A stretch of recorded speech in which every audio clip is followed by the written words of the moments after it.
स्वागत है आप सभी का आपके अपने चैनल रंजन स्टडी सेंटर पर। आज के इस वीडियो में हम लोग डिस्कस करेंगे क्लास 6 के ज्योग्राफी NCERT और SCERT बुक को। तो आप लोग वीडियो को लास्ट तक ज़रूर देखिएगा, क्योंकि हमारे चैनल पर NCERT और SCERT के बुक का डिस्कशन किया जाएगा, और वो भी सभी सब्जेक्ट का। तो आज हम लोग भूगोल के लेसन 1 डिस्कस करेंगे क्लास 6 का। तो हमारा सौरमंडल में जितने भी इम्पॉर्टेंट क्वेश्चन बनेंगे, जो कि आने वाले सभी कॉम्पिटिटिव एग्ज़ाम के लिए इम्पॉर्टेंट हैं, तो आप लोग केवल यहाँ पर जितने भी MCQ क्वेश्चन बनेंगे उन पे ध्यान दीजिएगा। मैं एक एक क्वेश्चन आप लोगों को बताऊंगा, ठीक है। तो सूर्य जो है सौर परिवार का मुखिया है। सबसे पहला क्वेश्चन यहीं पे बनता है, सूर्य सौर परिवार का मुखिया है। सूर्य क्या है? तो सूर्य जो है एक तारा है। क्या है? सूर्य जो है एक तारा है। ये दूसरा क्वेश्चन आपका यहाँ से बनता है। तीसरा है, सूर्य सौर परिवार का मुखिया है। यह परिवार का सबसे प्रमुख और बड़ा सदस्य है। सबसे प्रमुख और बड़ा सदस्य कौन है सौर परिवार का?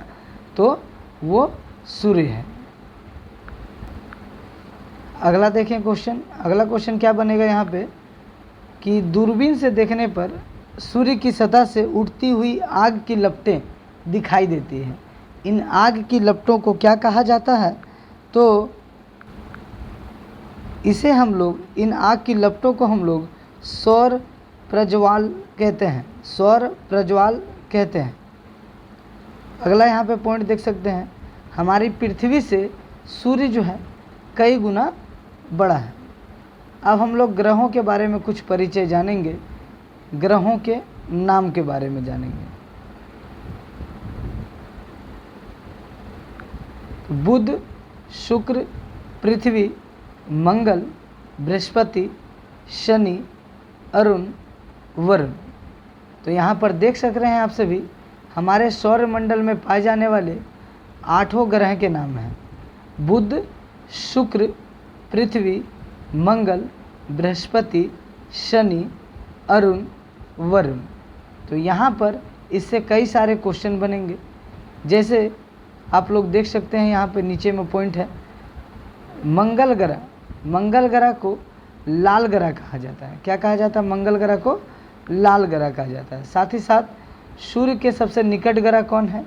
तो सूर्य से सबसे जो निकट का ग्रह है वो बुध ग्रह है, और इसमें चमक भी सबसे अधिक पाई जाती है। बुध ग्रह में चमक पाई जाती है, और लाल ग्रह मंगल को कहा जाता है। किसे कहा जाता है?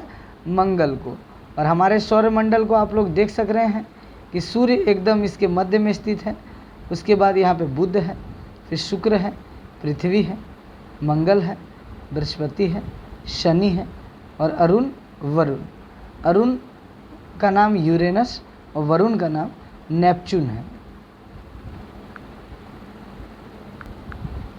अगला पॉइंट देख सक रहे हैं कि यहाँ पर सभी ग्रह जो हैं सूर्य का चक्कर लगाते हैं। सभी ग्रह सूर्य का चक्कर लगाते हैं। उसके बाद यहाँ पे पॉइंट देख सक रहे हैं, शनि के चारों ओर के छल्ले को दिखाकर उन्होंने कहा यह एकमात्र ग्रह है जिसके चारों ओर छल्ले हैं।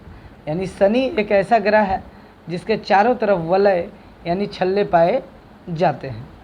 प्लूटो, जिसकी गणना पहले ग्रह के रूप में होती थी, उसे अब क्षुद्र ग्रह की संज्ञा दी गई है।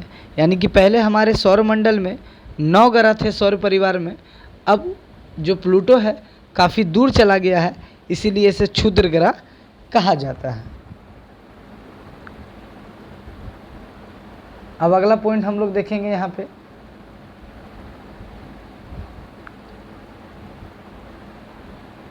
यह पृथ्वी से बहुत दूर है। यानी सूर्य पृथ्वी से बहुत दूर है। इसका प्रकाश पृथ्वी पर पहुंचने में लगभग 8 मिनट का समय लगता है। सूर्य के बाद सबसे नज़दीक के तारे का प्रकाश पृथ्वी तक पहुंचने में 4 वर्ष लगते हैं।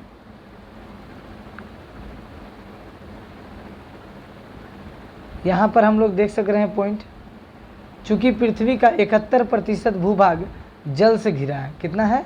71% जल से घिरा हुआ है, ये आप सभी को पता है, और 29% जो है वो जमीन से यानी स्थल से घिरा हुआ भाग है। इसीलिए जल से अधिक घिरे होने के कारण दिखने में ये नीला नज़र आता है, इसीलिए पृथ्वी को नीला ग्रह भी कहा जाता है। और एकमात्र ऐसा ग्रह है जिस पे जीवन मौजूद है, पृथ्वी। अगला पॉइंट हम लोग जानेंगे उपग्रहों की शैर। तो उपग्रह क्या होते हैं?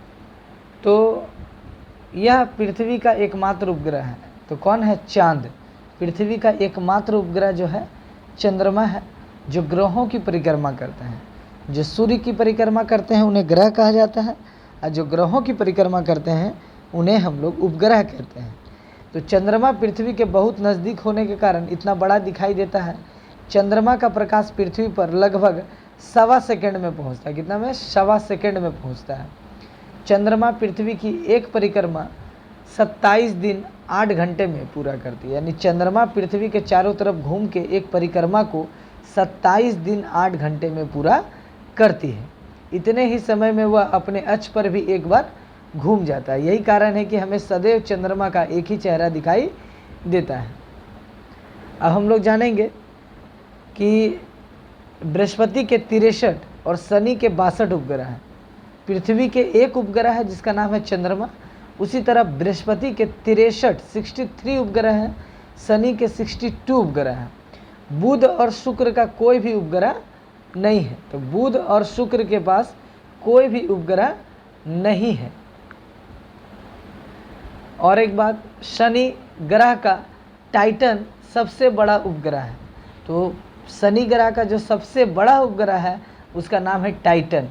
उपग्रहों का भी अपना प्रकाश नहीं होता है, ये भी सूर्य के प्रकाश से ही चमकते हैं। तो उपग्रह का प्रकाश अपना नहीं होता है, ये भी सूर्य के प्रकाश से चमकते हैं। ये बात आप लोग याद रखेंगे। अब हम लोग अगले पॉइंट की तरफ चलेंगे। यहाँ पर एक चार्ट दिया गया है, उस चार्ट को देखेंगे आप लोग।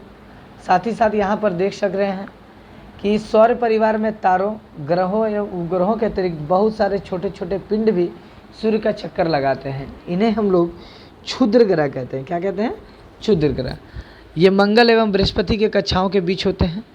तो मंगल और बृहस्पति की कक्षाओं के बीच क्षुद्र ग्रह पाया जाता है। ये भी एक MCQ क्वेश्चन है। अगला है सबसे बड़ा क्षुद्र ग्रह जो है वो सीरस। क्या है? सीरस। साथ ही साथ ग्रहों की परिक्रमा की अवधि देख सक रहे हैं एवं उपग्रहों का विवरण।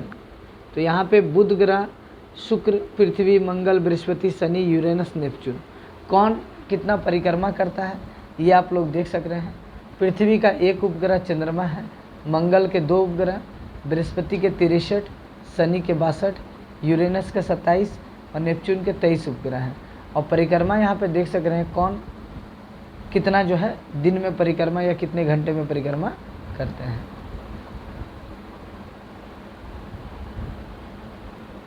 एक पॉइंट यहाँ पर आप लोग ध्यान से देख सकते हैं। हाल के अनुसंधान एवं खोजों के उपरांत प्लूटो को ग्रह को सूची से बाहर निकाल दिया गया है। कभी कभी आकाश से टूटकर गिरते हुए तारे दिखाई देते हैं। तो ये तारे नहीं होते बल्कि ये पत्थर के छोटे छोटे टुकड़े होते हैं जो सूर्य के चारों ओर चक्कर लगाने वाले पिंडों से टूटकर गिरते हैं। इन्हें हम लोग उल्का पिंड कहते हैं। अगला पॉइंट देख सकते हैं आप सभी, ध्रुव तारा। यह एक स्थिर तारा है। यह उत्तरी गोलार्ध में पृथ्वी के उत्तरी अक्ष पर स्थित होता है, अवस्थित होता है। विषुवत रेखा पर किसी भी स्थान से देखने पर ध्रुव तारा क्षितिज पर दिखाई पड़ता है, परंतु जो जो ध्रुव की ओर बढ़ते हैं क्षितिज से उसकी ऊंचाई बढ़ने लगती है। क्षितिज से ध्रुव तारे की ऊंचाई जितनी डिग्री होगी उसका स्थान का अक्षांश भी उतना ही डिग्री होगा। यह हमेशा उत्तरी दिशा में दिखाई देता है, इसलिए प्राचीन काल से ही नाविकों को समुद्र में उत्तर दिशा का ज्ञान करवाता है। यानी ध्रुव तारा उत्तर की ओर दिखाई देता है। तारों के कई विशेष समूह हैं। जब पृथ्वी सूर्य की परिक्रमा करती है तो सूर्य विभिन्न तारा समूह के नजर आते हैं। तो यहाँ पर देख सक रहे हैं ऐसे समूहों की संख्या 12 है। इन्हें हम राशि भी कहते हैं। इन राशियों में जो तारे हैं वे किसी न किसी आकृति की तरह नजर आते हैं। उनकी आकृति के नाम पर इन राशियों के नाम दिए गए हैं। जैसे आप लोग जानते हैं 12 राशि मेष, वृष, मिथुन, कर्क, सिंह, कन्या, तुला, वृश्चिक, धनु, मकर, कुंभ तथा मीन। साथ ही साथ पृथ्वी के चारों ओर विभिन्न तारों का समुदाय है जिनकी संख्या 27 है। कितनी है? 27 है।